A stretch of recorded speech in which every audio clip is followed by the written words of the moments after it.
ওই সময় নবী কারোর দিকে দেখবে না। আর 2 নম্বর হলো পুলসিরাতে যখন মানুষ পার হবে সেই সময় নবী কারোর দিকে দেখবে না। আর আল্লাহ রাসূল সাল্লাল্লাহু আলাইহি ওয়াসাল্লাম বললেন যখন মানুষকে আমলনামা দেওয়া হবে ডান হাতে বাম হাতে, তখন আল্লাহ রাসূল ওই সময় কারোর দিকে দেখবেন না। তো আজকে আমরা এই দুনিয়ার খাতিরে দুনিয়ার জন্য পাগল হয়ে আছি না? আল্লাহ রাসূল সাল্লাল্লাহু আলাইহি ওয়াসাল্লাম বলছেন আলা আদ-দুনিয়া মালুনাতুন, সাবধান সাবধান সাবধান হয়ে যাও, কেন না দুনিয়া তোমাদের জন্য অভিশাপ। অভিশপ্ত দুনিয়া হচ্ছে অভিশপ্ত। আল্লাহ রাসূল সাল্লাল্লাহু আলাইহি ওয়াসাল্লাম বলছেন সাহাবারা শুনো, লাউ কানাতিদ দুনিয়া তাদিলু ইনদাল্লাহি জানাহা বাউজাতিন মা সাকাল কাফিরা মিন শারবাতি মাইন। হযরত আল্লাহ রাসূল সাল্লাল্লাহু আলাইহি ওয়াসাল্লাম বলছেন সাহাবারা রে, আল্লাহ রাসূল সাল্লাল্লাহু আলাইহি ওয়াসাল্লাম বললেন লাউ কানাতিদ দুনিয়া তাদিলু ইনদাল্লাহি জানাহা বাউজাতিন। রব্বুল আলামিন বলেন দুনিয়াটা কেমন পাও, ওয়াল্লাহি লা দুনিয়া। নবীজি বলছে আল্লাহর কসম খেয়ে বলছি, আল্লাহর কসম খেয়ে বলছি, আহওয়ানু আলাল্লাহি, দুনিয়া এত আল্লাহর কাছে তুচ্ছ, এত তুচ্ছ, মিন হাযা আলাইকুম, যেই ছাগলটা তোমাদেরকে আমি নিতে বলছিলাম ওই ছাগল মুর্দা ছাগল চাইতে, মুর্দা জিনিস চাইতে আল্লাহর কাছে পৃথিবী এত তুচ্ছ, এত তুচ্ছ। আল্লাহর রাসূল সাল্লাল্লাহু আলাইহি ওয়াসাল্লাম বললেন লাউ কানাতিদ দুনিয়া তাদিলু ইনদাল্লাহি জানাহা বাউজাতিন, যদি একটা মাছির পরের সমান যদি পৃথিবীর দাম থাকতো, তো রব্বুল আলামিন বলেন আমি কাফেরকে, অবিশ্বাসীকে, কোন মুশরিককে এক ঘোঁট পানি পান করাতাম না। কিন্তু দুনিয়া আল্লাহর কাছে এমন তুচ্ছ, এমন জঘন্য, দুনিয়ার কোনো দাম নাই রে বন্ধু। এই দুনিয়ার জন্য কি হয়ে আছি? পাগল হয়ে আছি। আমার আল্লাহ রাব্বুল আলামিন বলেন ওয়ালা তাস্তাবিল হাসানাতু ওয়ালা সাইয়্যাতু ইদফা বিল্লাতি হিয়া আহসানু ফাইযাল্লাযী বাইনাকা ওয়া বাইনাহু আদাওয়াতুন কান্নাহু ওয়ালিয়ুন হামীম।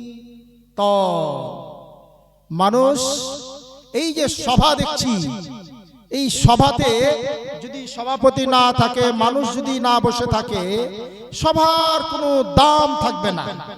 এই রকমই রাসূলুল্লাহ সাল্লাল্লাহু আলাইহি ওয়াসাল্লাম বলছেন 3টি জিনিস, যেই রকম সভার আল্লাহ রাসূল সাল্লাল্লাহু আলাইহি ওয়াসাল্লাম বলছেন যে আল্লাহ তাআলা মানুষকে ইখলাস করে সৃষ্টি করেছেন।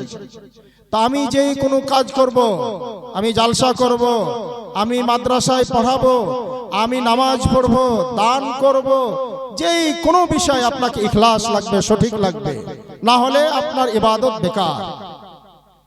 নবীজি বলছেন যেই রকম একটা সভায় যদি মানুষ না থাকে, সভার কোনো দাম থাকে না। ইসলামী সভা, ইসলাম যে আমাদের একটা সভা, এই ইসলাম সভার মধ্যে যদি নামাজ না থাকে, তো এই ইসলামটা অমান হয়ে গেল। তো মহানবী সাল্লাল্লাহু আলাইহি ওয়াসাল্লাম বলছেন ও আমার দুনিয়ার মানুষেরা শোনো, আল্লাহ রাসূল সাল্লাল্লাহু আলাইহি ওয়াসাল্লাম বললেন, হযরত আলী রাদিয়াল্লাহু তাআলা আনহু বলছেন যে আমি যখন যুদ্ধ করতে গেলাম, যুদ্ধ করতে করতে করতে এমন একটা কাফিরকে আমি এমন ভাবে ধরলাম, ধরে তার বুকের উপর আমি তলোয়ার চালাতে যাব।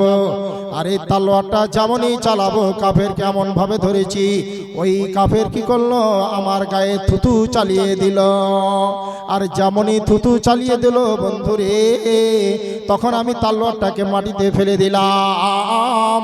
আর যেমন মাটিতে ফেলে দেওয়া, তা সেই কাফের জমিনে দাঁড় হয়ে গেল।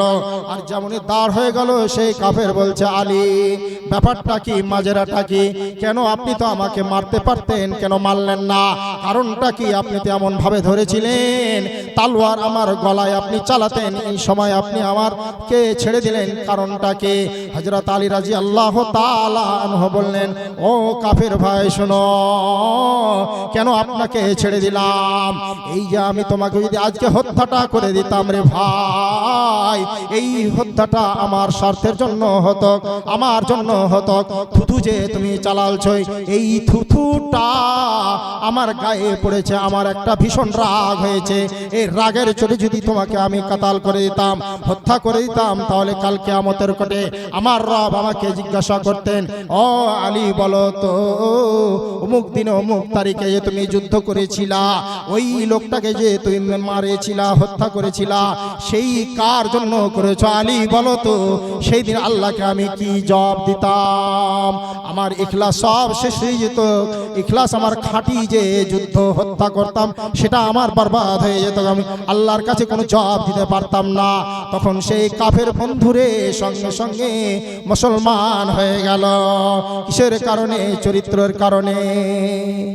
তো নবী